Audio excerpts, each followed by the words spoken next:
Up front on the Voice of America, my name is Jackson Vunganyi, right here in Studio 4. And today we are continuing our conversation on food. Food is very important. What you eat says a lot about who you are, your health, your environment, or your identity. And here with me to continue the conversation is Tambra Raye Stevenson. Thank you for having me. Tambra is founder of Native Soul Kitchen here in Washington, D.C. area. She's also leading a movement called I Am Wanda that she will be talking to us about later on in the show. But she brought us some show and tell in the form of food, which we love very much and we're so happy about, because that means at the end of the day, at the end of the show, we're going to partake in the testing and the eating. And I love that. Tambra, nobody has ever brought food in the studio. Hey, I gotta break the modes, right? Tell us about Native Soul Kitchen. What was your inspiration in starting it? I mean, the inspiration for me began with just how to incorporate my heritage into my health. And food is the best, easy way to think about it. I grew up in a household with a Ghanaian stepdad. And so for me, this African diaspora household was always present in Oklahoma. And for me, I didn't study that in school. And I thought, why is that not a part of our everyday life? So Native Soul Kitchen is really a manifestation of the love of mama, of Africa, of food, my culture, and how does that look on a plate. Now, DC is a very multicultural city. Different restaurants that represent different cultures and countries. And so when we go to different restaurants, we go because we are following a certain cuisine, a certain chef, because we want to find out about the culture, the food culture of, say, Ghana, or Nigeria, or any East African country, or Ethiopia. But you crafted something called the PanAfrican menu. Yes. Why don't you tell us a little bit about this, and then we can talk about the food that you brought today. Most definitely. I mean, it came to me in thinking about what's the best way to bring people together. Even on the same continent, we have people on the East Coast, like in Ethiopia, who may not have had the plantains from Ghana or Nigeria, and vice versa, of not having injera in Nigeria or Ghana. And so food is a great way of introducing and creating this Pan-African goal that the African Union even wants to achieve. And so what's a simple way that we can do it within the diaspora, and also how can we do that on the continent? And so really, after attending the AU Summit in 2014 around food security and ag, the light bulb hit for me about, wow, how can I take this 2063 agenda and make it my own in my own way, and how it can manifest through Native Soul Kitchen. And so I do that through food. And so this is a plant-based diet, entirely based of plants. Can you tell us some of the stuff that we see here? Some of the foods? So I highlight a lot of the different ingredients in this bowl of vegetables and fruits, but we start off with the kale salad. It is with green and purple kale, exactly. Green and purple kale, the holy trinity of onion, garlic, and ginger are included in that, as well as in the okra and tomatoes. I'm improvising, bringing my African American tradition meets the continent as well. So we know people eat okra soup, but have they had it sauteed okra and tomatoes, which is flavored with vinegar. Do different cultures cook the same food differently? Most like definitely. Say okra? Most definitely. And that's the beauty of it's kind of like being the MacGyver in the kitchen. How many different ways can you... The MacGyver in the kitchen. Yeah, it's like how many different ways can you prepare sweet potato or okra? We hear the different complaints about overcooking our greens, and so we improvise by having a raw kale salad that still has the bold, colorful flavors. Also, it keeps the nutrients in if you're not drinking what we call down south in the U.S. pot liquor. And so that green juice has nutrients, and so we need that when we think about the micronutrient deficiencies that we see on the continent. Even here in the States, we have that issue. You grew up in a household that has flavors, from different, geographical areas. Right. And just from traveling too. I mean, I pick up things along the way as I've traveled throughout the continent as well as the Middle East. And so I bring those flavors into my kitchen as well. So I love curries. And so you're going to find that like in the baked mashed sweet potato that I have, along with, you have the basics of, peppers, that I grinded and put into the dishes, because we know that peppers is part of the culture, and so it also helps burn calories, and for those who are trying to lose weight, this is a great way to do it. Also, berber, the Ethiopian spice blend, I add that into the sweet potato dish as well.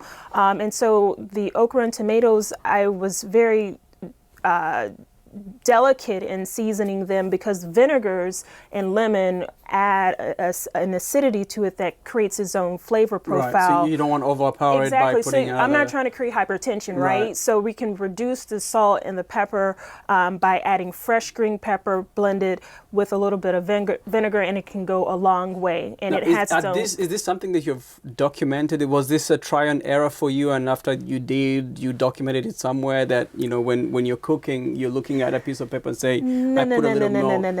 So this we is know MacGyvering your way through the kitchen. So we know the tradition is all about the vibrational cooking. Right. You know, it's in my heart, it's in my mind, it's in my soul. Exactly. I mean, that's the tradition of every African mama who came to the U.S. from Africa. That's how we do. There's no recipes because we like to be a rebel in the kitchen. We want to be able to challenge and do something different. And following recipes is so very Western, and that's not the goal of this kitchen. But it's very likely that you'll cook the same thing as your mom if you're cooking the same food. Actually, I cook better than my mom at this point. She's retired, her cooking skills. Nobody ever said that about their mom. I'm just saying, she doesn't cook anymore. I mean, so it's an easy competition to win. You've upped the game. I upped the game, right. Most definitely. Exactly. New level. New level. You know you're going to be in trouble when you get home from. So this is a plant-based diet. Yes. It's not only good for your health, but it's also for the environment. Most definitely. When we think about the conversation on a global level has been focused on climate change, we have upcoming meetings happening later this year on climate change. The diet plays a key role in that. And so the amount of land that animals use, that's less land that can be used to create diverse crops, diverse diets that incorporate more diverse nutrients to live a longer, healthier, productive life. And we want healthy citizens, and this is a pathway to do that. You were inspired when you went to the African Union in 2014. Did you find anywhere, I guess, a menu that kind of reflects what you have here? So would you be able to place this geographically anywhere? If I ate, would I be able to place, say, the kale, the beans, and the way you cook them to a geographic region? Well, in terms of the ingredients, you can pinpoint it to different parts, different regions in Africa. But in terms of the style, no, because it's just like an artist in the kitchen. Every culinarian like to create their own signature style. So there is no one particular place, and I think there's beauty in that because this is one place in the kitchen we want to break down all borders, all silos, and say, hey, can we come together to one common table? We might find some memory of the foods that we eat, but at the end of the day, it's like, how can we bring a little bit of the best from the east to the west to the table into our kitchen? Now, we know that in the US and many of these Western countries, people are waking up to the idea of eating healthy, these healthy habits that are manifested in their kitchens, so the things that they consume. But we also, on the other hand, we see on the continent that there has been I guess an increase in the fast food culture. You traveled to Nigeria, last year? Yes. What are some of the things that you saw around the evolution of some of these food habits that we see on the continent?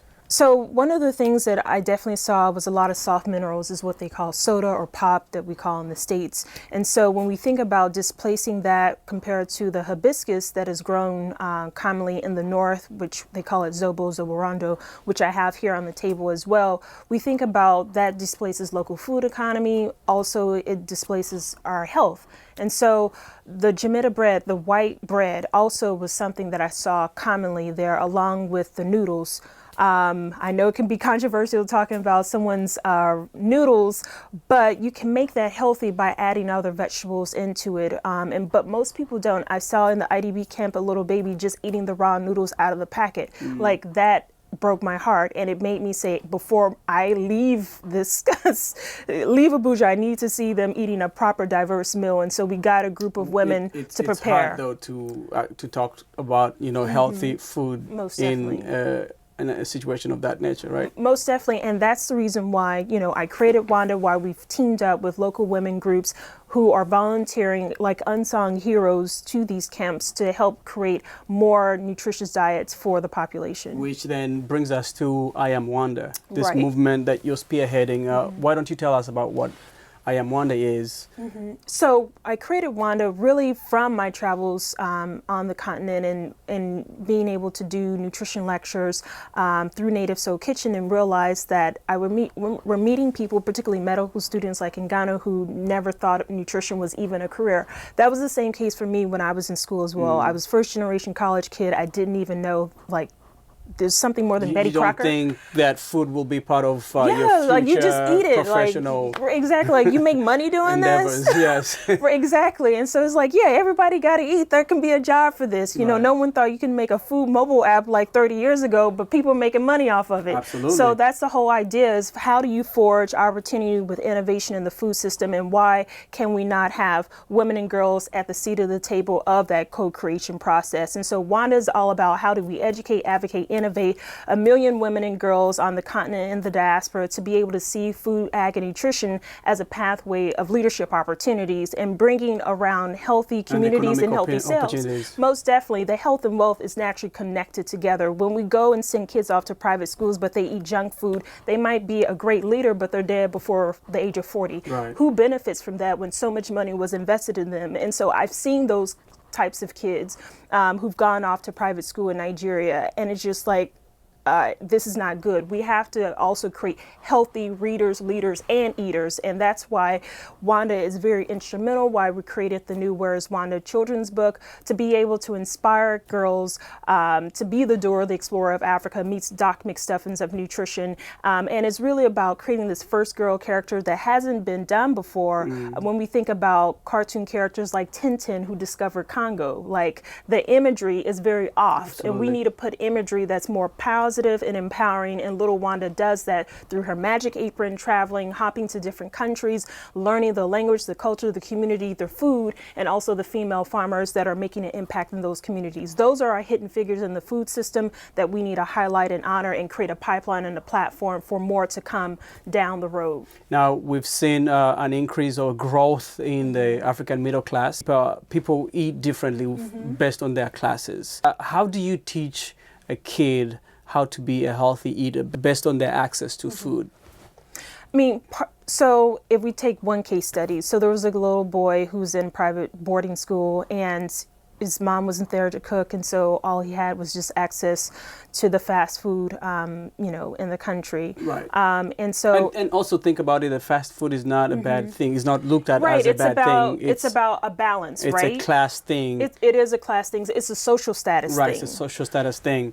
And so it's you're about talking about the balance, right? Yeah, so it's about how do you make what we call, it would be seen poor people food. Poor people food is the healthier food option if you think about it. It's going to be more plant-based, not heavy on the meats.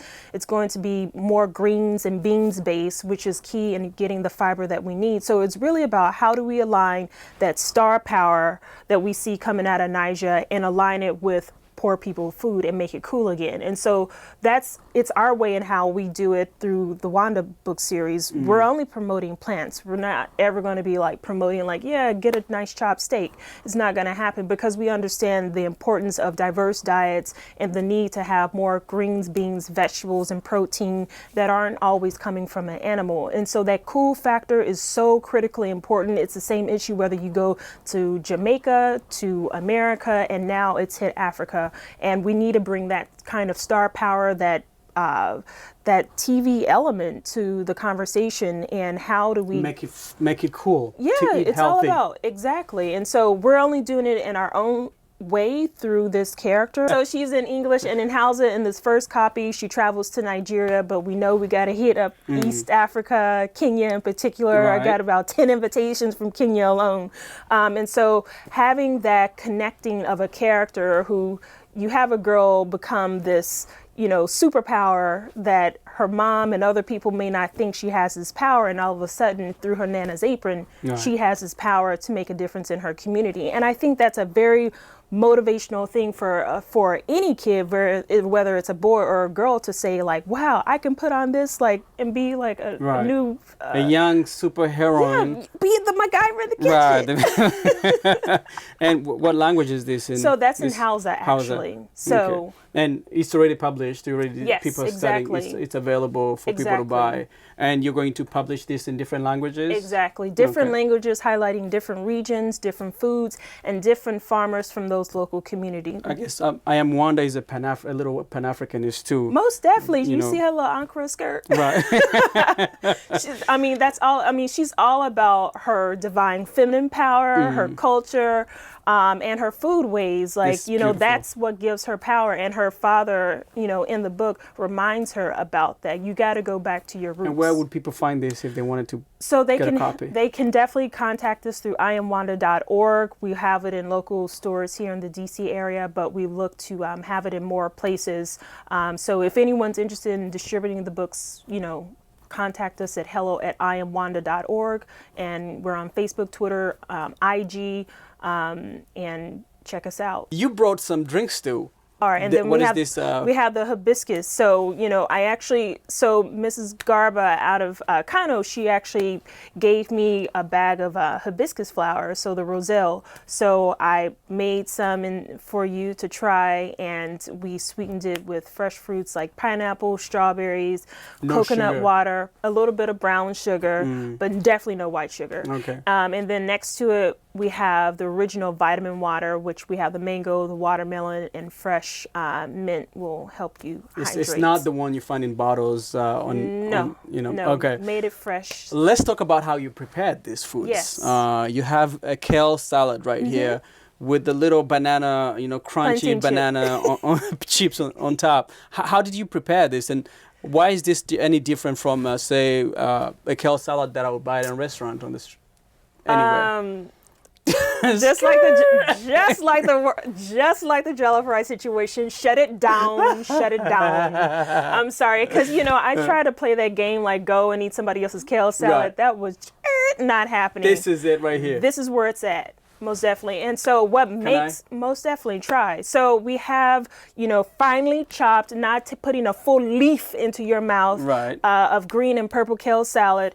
Also, we have look at all those rich colors. Most definitely. And what else? You're going to get. And the dressing, no So butter. homemade dressing. So we use I make a homemade vinaigrette, so it's with the vinegar, the lemon, a little bit of sea salt, pepper, fresh jalapeno pepper, and then also we have the onion, garlic, and ginger, and also fresh beets and carrots. Most of that is not even visible. Exactly, because it's like micro chop.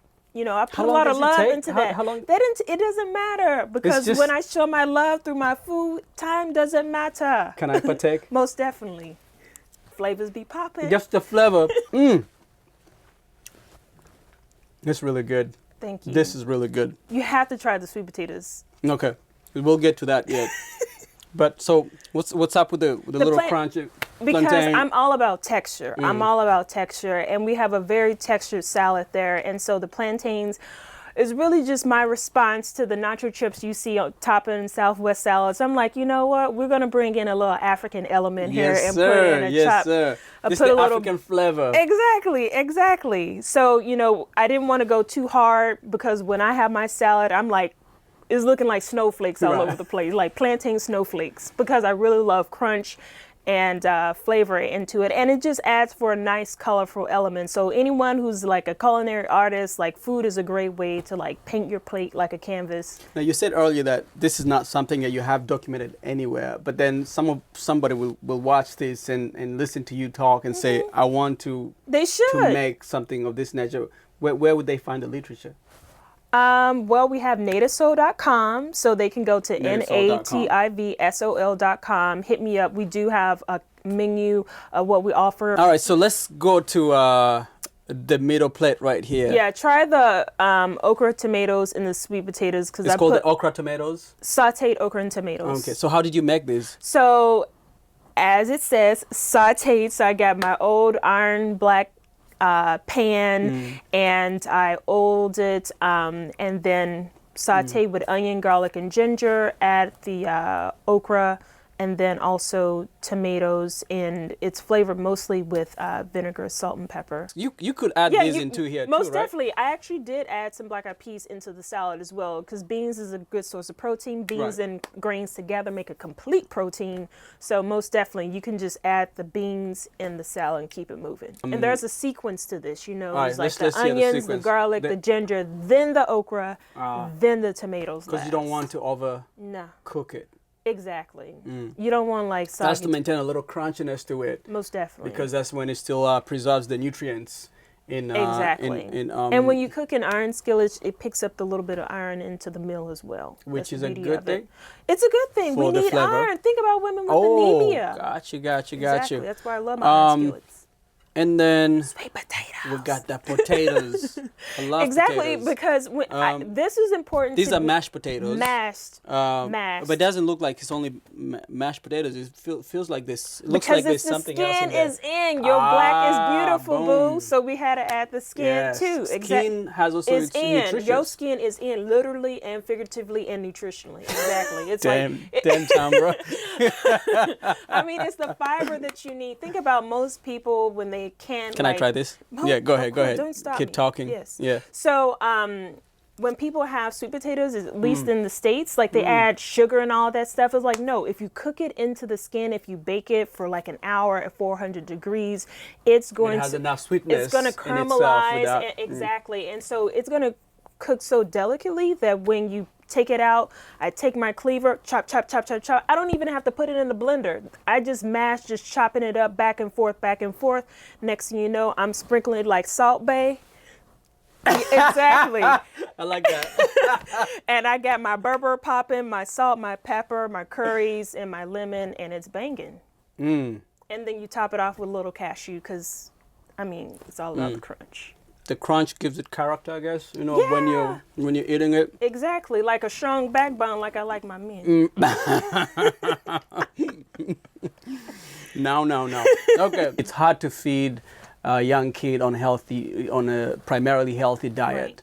Right. How did you teach your kids to eat healthy? Okay, so I started very young, very young, even before they could talk. Meaning, like, I would buy little plush toys of fruits and veggies, and I would just introduce them to play with them. And so I would just start hunting for any kind of books around food that introduce the characters, even basic ones, just the name and the item, and just highlight and talk about it, read it to them, take them to community gardens, help them volunteer with people who are planting, since we don't have like a garden or whatever.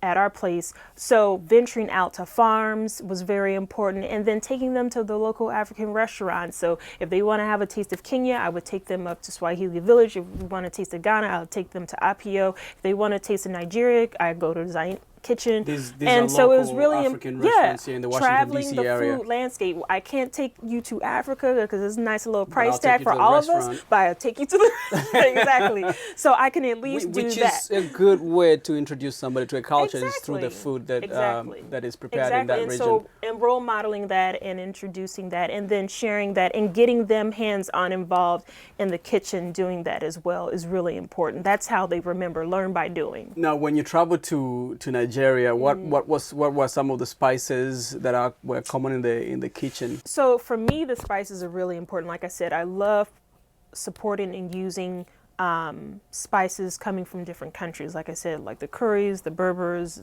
all those spices. However, we know in West Africa, when it comes to spices, it's all about, is no Salbe. It's Boyembe. Yes. It's Boyembe. Yes. And so this is our reality. Now, and that's even the restaurants, it's a sad reality. Right. So, and that's the reason why, like, I'm not coming out, condemning. For our listeners who did not get what she's trying to talk about, is that many African cultures obviously have their own spices, their local spices that have used for generations, for thousands of years.